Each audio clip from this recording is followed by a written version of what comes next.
হবে না, ফল হবে না। তাই বারবার বলছি, এত লাখ লাখ ভক্ত আছেন, আমাকে তো সবাইকে দেখতে হয়, এত কথা বলতে হয়, আমার কি কোনো কষ্ট হয় না? তোমরা বোঝো না? দাদি ত্রিশূল হয়ে আছে, গরমে দাঁড়াবেন না, আপনারা চলে যান, ফাঁকাতে ঠান্ডায় দাঁড়ান, সেবা করুন, জল সেবা করুন, বেশি করে জল খান, কেউ দাঁড়াতে হবে না। মা সব জানে, মা অন্তর জানি তোমরা কি দুঃখ নিয়ে এসছো, কি কষ্ট নিয়ে এসছো, তোমরা জেনে গেছো।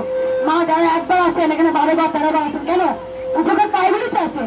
এই যে মায়ের কাছে তিরপল দান, এই যে মায়ের কাছে শাড়ি দিচ্ছেন, কেন দিচ্ছেন? কারণ তো আছে। তাই বারবার বলবো ভক্তদের, তোমরা মাকে মনে মনে জানো। আর যাদের রোগ জ্বালা আছে, জবা ফুল খাবেন। যেসব বাচ্চারা জবা ফুল চিবিয়ে খেতে পারবে না, তাকে একটা করে চেষ্টা করে ছাঁকনি করে থেকে রোজ করে খাও। আর নাম জপটা করো, নাম জপটা হচ্ছে অনেক কাজ হয়, তোমরা জেনে গেছো। শুধু নাম জপ করো, সব ভালো থাকবেন, সুস্থ থাকবেন। আর একবার মন প্রাণ করে বলবেন জয়।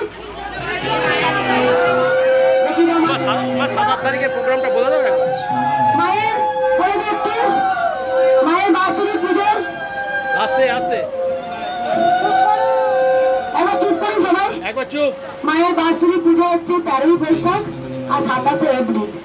আমি বারবার ভিডিও করে ছেড়ে দেবো, যাদের বাৎসরিক পুজো আসার ইচ্ছা আছে আপনারা আসবেন।